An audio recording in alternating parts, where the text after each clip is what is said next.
কানাডার এমপি পদ থেকে পদত্যাগ করলেন ক্রিস্টিয়া ফ্রিল্যান্ড। তেলের দখল সামনে আনছে পেট্রোডলার শুল্কের রাজনীতি। সামরিক ব্যয় ৫০% বেশি বাড়াতে চান ট্রাম্প। যুক্তরাষ্ট্রকে ৫ কোটি ব্যারেল তেল দেবে ভেনেজুয়েলা ডোনাল্ড ট্রাম্প। জাতিসংঘ যে কারণে পক্ষাঘাতগ্রস্ত হল।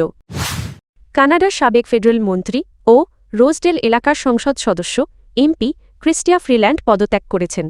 ইউক্রেনের প্রেসিডেন্ট ভলোদিমির জেলেনস্কির অর্থনৈতিক উন্নয়ন বিষয়ক উপদেষ্টা হিসেবে দায়িত্ব গ্রহণের ঘোষণার পরই তিনি সংসদ সদস্য পদ ছাড়ার সিদ্ধান্ত নেন। সোমবার স্থানীয় সময় রাতে সামাজিক যোগাযোগমাধ্যম এক্সে দেওয়া এক বার্তায় ফ্রিল্যান্ড পদত্যাগের বিষয়টি নিশ্চিত করেন। এর আগে একই দিন প্রেসিডেন্ট জেলেনস্কি তাকে উপদেষ্টা হিসেবে নিয়োগ দেওয়ার ঘোষণা দেন। ফ্রিল্যান্ড বলেন, আজকের বিশ্বে গণতন্ত্র রক্ষার লড়াইয়ের অগ্রভাগে রয়েছে ইউক্রেন। এই কাজে অবৈতনিকভাবে অবদান রাখার সুযোগ পেয়ে আমি সম্মানিত।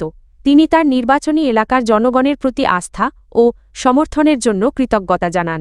তিনি আরও জানান, কানাডা সরকারের ইউক্রেন পুনর্গঠন বিষয়ক বিশেষ প্রতিনিধি পদ থেকেও তিনি সরে দাঁড়াচ্ছেন। গত সেপ্টেম্বরে প্রধানমন্ত্রী মার্ক কার্নির মন্ত্রিসভা ছাড়ার পর তিনি এই দায়িত্বে নিযুক্ত হয়েছিলেন।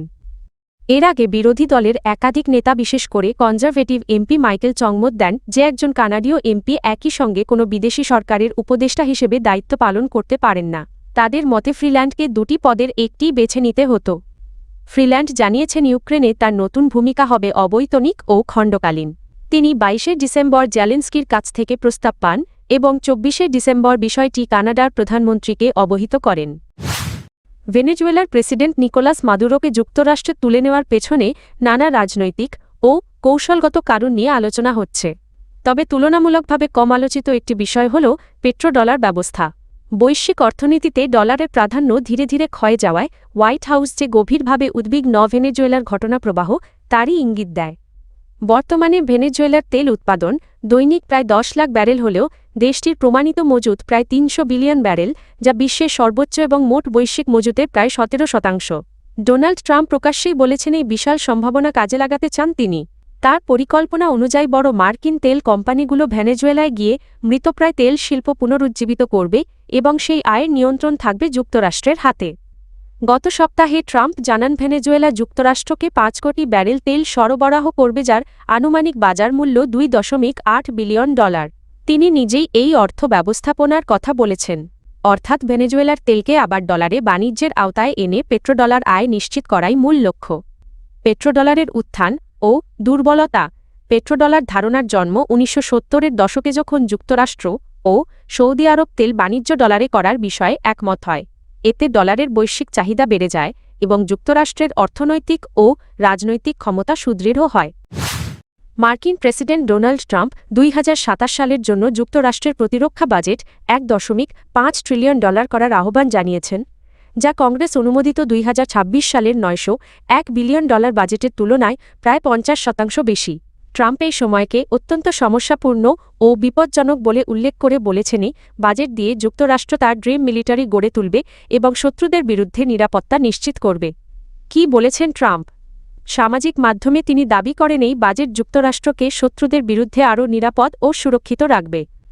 প্রতিরক্ষা ঠিকাদারদের কন্ট্রাক্টর ওপর দ্রুত অস্ত্র সরবরাহ ও নতুন উৎপাদন কেন্দ্র স্থাপনে চাপ দেওয়ার হুমকিও দেন। অর্থায়ন নিয়ে উদ্বেগের জবাবে বলেন, শুল্ক আদায়ের মাধ্যমে এই বিশাল বাজেট সহজেই অর্জন সম্ভব। তাৎক্ষণিক প্রতিক্রিয়া ঘোষণার পর প্রধান অস্ত্র নির্মাতা লকহিড মার্টিন, নর্থ্রপ গ্রুম্যান ও রেথিয়নের শেয়ারের দাম ৫% বেশি বেড়েছে। তবে অর্থনীতিবিদরা সতর্ক করছেন, যুক্তরাষ্ট্রের ব্যয় আয়ের ব্যবধান ইতিমধ্যে অস্থিতিশীল পর্যায়ে পৌঁছেছে। কেন এটি গুরুত্বপূর্ণ? ঐতিহাসিকভাবে নজিরবিহীন এই প্রস্তাব যুক্তরাষ্ট্রকে প্রতিরক্ষা ব্যয়ে আরও আক্রমণাত্মক পথে নিতে পারে। বৈশ্বিক ভূরাজনীতিতে ইউক্রেন, মধ্যপ্রাচ্য, ইন্দো প্যাসিফিক উত্তেজনার প্রেক্ষাপটে এটি অস্ত্র প্রতিযোগিতা বাড়াতে পারে। বাজেট ঘাটতি ও ঋণ ঝুঁকি নিয়ে ঘরোয়া রাজনৈতিক বিতর্ক তীব্র হওয়ার সম্ভাবনা আছে। শুল্ক নির্ভর অর্থায়ন বাস্তবে কতটা টেকসই হবে তা নিয়েও প্রশ্ন উঠছে। সার কথা, ট্রাম্পের প্রস্তাবিত ২০২৭ সালের $১.৫ ট্রিলিয়ন প্রতিরক্ষা বাজেট যুক্তরাষ্ট্রের সামরিক সক্ষমতা দ্রুত বাড়ানোর সংকেত দেয়, তবে অর্থনৈতিক স্থিতিশীলতা ও বৈশ্বিক উত্তেজনার দিক থেকে এটি বড় বিতর্কের জন্ম দেবে। মার্কিন প্রেসিডেন্ট ডোনাল্ড ট্রাম্প দাবি করেছেন, ভেনেজুয়েলা যুক্তরাষ্ট্রকে ৩-৫ কোটি ব্যারেল তেল সরবরাহ করবে। আনুমানিক বাজার মূল্য $2.8 বিলিয়ন। তেলটি বাজার দরে বিক্রি করা হবে এবং বিক্রিলব্ধ অর্থ নিজের নিয়ন্ত্রণে রেখে ভেনেজুয়েলার জনগণ ও যুক্তরাষ্ট্রের কল্যাণে ব্যবহারের কথা বলেছেন। তেল সরবরাহের সময়সীমা জানাননি। আগে বলেছেন 18 মাসে ভেনেজুয়েলায় যুক্তরাষ্ট্রের তেলশিল্প পুরোদমে চালু হবে। বাস্তবতা কী বলছে? বিশ্লেষকদের মতে ভেনেজুয়েলার আগের উৎপাদন সক্ষমতা ফিরতে কমপক্ষে 10 বছর লাগতে পারে। প্রয়োজনীয় বিনিয়োগ প্রায় $10 বিলিয়ন। অর্থাৎ ট্রাম্পের সময়রেখা নিয়ে গভীর সন্দেহ রয়েছে। প্রেক্ষাপট: সোমবার ভেনেজুয়েলার অন্তর্বর্তী প্রেসিডেন্ট ডেলসি রদ্রিগেজ শপথ নেন। এরপরই ট্রাম্প এই তেল সংক্রান্ত ঘোষণা দেন। ট্রাম্পের যুক্তি, ভেনেজুয়েলা তেল উৎপাদনে সক্রিয় হলে বিশ্ববাজারে তেলের দাম কমবে, যা যুক্তরাষ্ট্রের জন্য ভালো। পরবর্তী সম্ভাব্য পদক্ষেপ: সিবিএস নিউজ জানিয়েছে মার্কিন তেলশিল্পের বড় কোম্পানিগুলোর প্রতিনিধিরা শিগগিরই ট্রাম্প প্রশাসনের সঙ্গে বৈঠকে বসতে পারেন।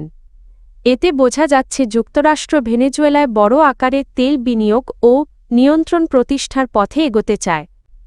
সংক্ষেপে মূল্যায়ন: এটি শুধু তেল চুক্তি নয় বরং ভেনেজুয়েলার জ্বালানি খাতে মার্কিন প্রভাব বিস্তারের ঘোষণা।